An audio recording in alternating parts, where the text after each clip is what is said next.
महाकुंभ मेला में भक्तों का आगमन। यह कहानी एक छोटे से गांव के एक सामान्य भक्त रामू की है। रामू का सपना था कि वह इस बार महाकुंभ में स्नान करने के लिए प्रयागराज पहुंचे। वह जानता था कि यह अवसर बार बार नहीं आएगा और उसे इस दिव्य अवसर का लाभ उठाना था। उसने अपने छोटे से परिवार से थोड़ा पैसा इकट्ठा किया और अपनी यात्रा पर निकल पड़ा। उसकी यात्रा की कठिनाइयां शुरू हो चुकी थी, लेकिन रामू की आस्था और विश्वास उसे आगे बढ़ने के लिए प्रेरणा दे रहे थे। रामू को सबसे पहले अपने गांव से शहर तक पहुंचने में कई कठिनाइयों का सामना करना पड़ा। गांव से शहर तक की यात्रा करने के लिए उसे लंबी दूरी तय करनी पड़ी और रास्ते में कई बार उसे खाने पीने की समस्याओं का सामना करना पड़ा। ट्रेन की टिकट का खर्च उसके पास नहीं था, इसलिए उसने यात्रा के लिए बस का रास्ता अपनाया। बस में बहुत भीड़ थी, लोग एक दूसरे पे चढ़े हुए थे। कई बार बस में झगड़े होते और लोग एक दूसरे से धक्का मुक्की कर रहे थे। हर कोई जल्दी से जल्दी कुंभ स्थल पर पहुंचने के लिए उतावला था। रामू के पास सीमित पैसे थे और ना ही कोई ठिकाना था। उसे कभी सड़कों पर सोना पड़ा, कभी किसी धर्मशाला में जहां बिस्तर और भोजन के लिए संघर्ष करना पड़ा। हालांकि रामू की उम्मीदें और आस्थाएं उसे बढ़ने की प्रेरणा देती थी, लेकिन उसकी कठिनाइयां दिन ब दिन बढ़ती जा रही थी। रास्ते में भटकना, असुविधाएं और समय की कमी उसे मानसिक और शारीरिक रूप से थका चुकी थी। प्रयागराज पहुंचने के बाद रामू का सामना और भी बड़ी चुनौतियों से हुआ। मेला स्थल पर लाखों लोग जमा थे, हर तरफ शोर था। लोग एक दूसरे से मिल रहे थे, दुआएं मांग रहे थे और पवित्र स्नान के लिए तड़प रहे थे। जगह जगह भीड़, ट्रैफिक और जाम था, जिससे रामू को मेला स्थल तक पहुंचने में मुश्किल हो रही थी। अंततः रामू किसी तरह कुंभ मेले के मुख्य स्थल तक पहुंचा, लेकिन वहां की स्थिति और भी जटिल थी। यहाँ के पवित्र घाटों तक पहुँचने के लिए लंबी कतारें थी। इस बीच एक और बड़ी समस्याएं सामने आई, पानी की भारी कमी। मेले स्थल पर सैकड़ों लोग पानी की कमी से परेशान थे।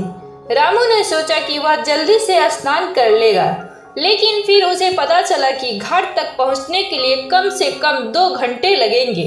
कभी रास्ते में कीचड़ था, तो कभी नदियों के किनारों की सुरक्षा बंधित थी।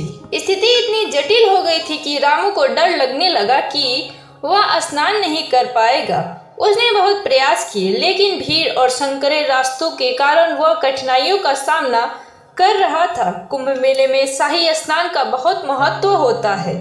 यह वह समय होता है जब संत, साधु और बड़े अधिकारी स्नान करते हैं। सामान्य श्रद्धालुओं के लिए इस समय स्नान करना और भी कठिन हो जाता है। रामू ने निश्चय किया कि वह शाही स्नान के दिन स्नान करेगा, लेकिन इस दिन भी उसे परेशानियों का सामना करना पड़ा।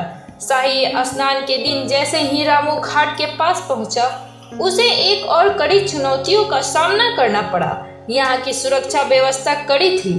पुलिस और सुरक्षा वालों ने जगह जगह बैरिकेड्स लगा रखे थे। वह एक तरफ से दूसरे रास्ते पर गया, लेकिन उसे भीड़ से जूझते हुए वहां तक पहुंचने में मुश्किल आ रही थी। कुछ समय बाद रामू ने देखा कि कई लोग अपनी जान जोखिम में डालकर पानी में कूद रहे थे।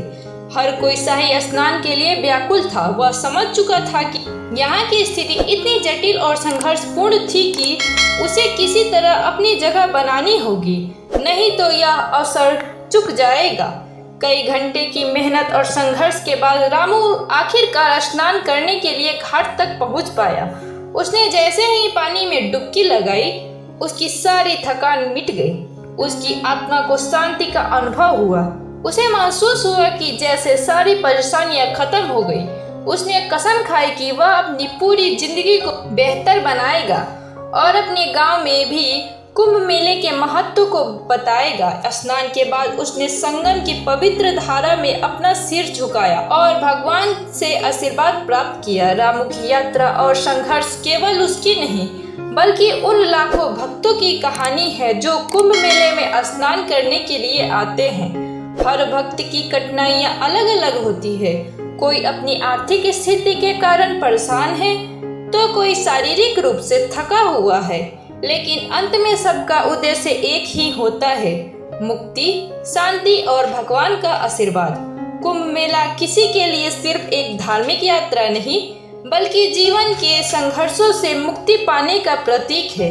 यहाँ पर भक्तों की कठिनाइयों का सामना करने के बाद भी आस्था और विश्वास उन्हें उस परम लक्ष्य तक पहुँचाते हैं। कुंभ मेला न केवल भक्तों के लिए बल्कि समाज के लिए भी एक सीख है।